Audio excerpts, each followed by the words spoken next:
Assalamualaikum warahmatullahi wabarakatuh.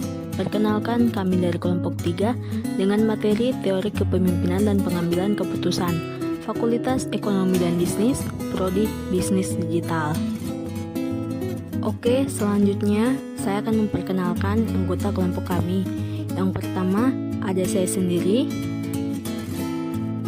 Mei Amelia Amran, dengan nomor induk mahasiswa 22034003. Yang kedua ada teman saya yaitu Andini Ala Rasid dengan nomor induk mahasiswa 22034010. Yang ketiga ada teman saya yaitu Isdar Lataha dengan nomor induk mahasiswa 22034019. Yang keempat ada teman saya yaitu Muhammad Rifki Hadapili 22034026.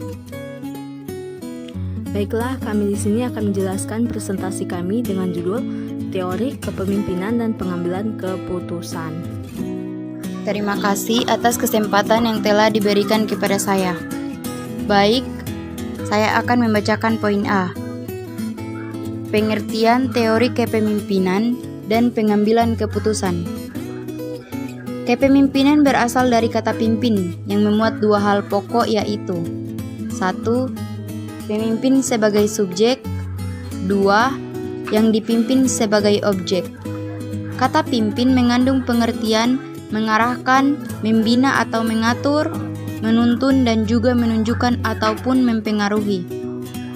Pemimpin adalah seseorang yang memimpin dengan cara mengambil inisiatif tingkah laku masyarakat, dengan cara mengarahkan, mengorganisasikan atau mengawasi usaha orang lain, baik berdasarkan prestasi, kekuasaan, maupun kedudukan.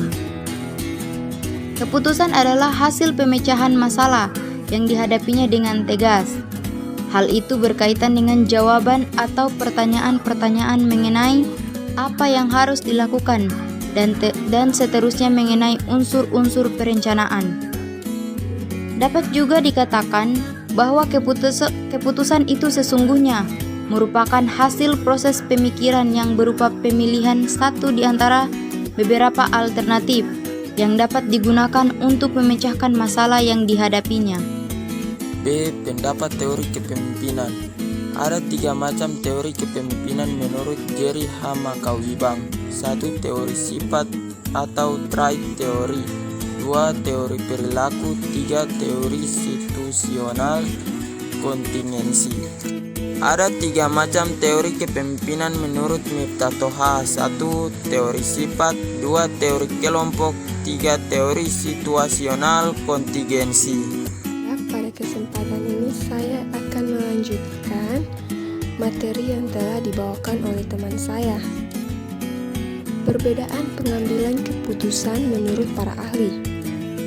Yang pertama, menurut George R. Terry, mengatakan bahwa pengambilan keputusan adalah pemilihan alternatif perilaku atau kelakuan tertentu dari 2 atau lebih alternatif yang ada.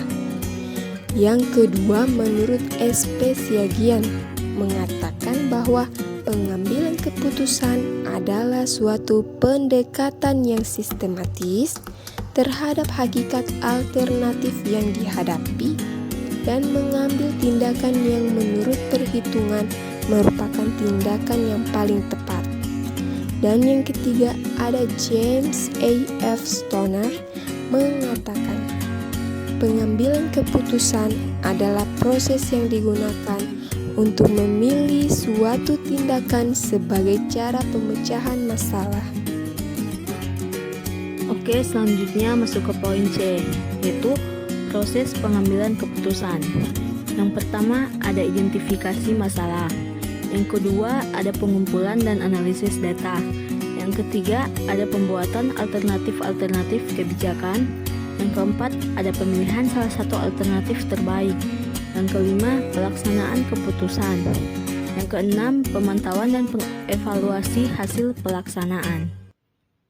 Kesimpulannya jadi, pemimpin itu mempunyai tanggung jawab baik secara fisik maupun spiritual terhadap keberhasilan aktivitas kerja dari yang dipimpin.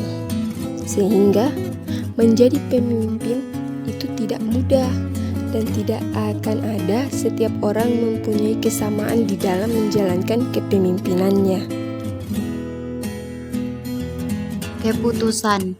Keputusan merupakan hasil proses pemikiran yang berupa pemilihan satu di antara beberapa alternatif yang dapat digunakan untuk memecahkan masalah yang dihadapinya.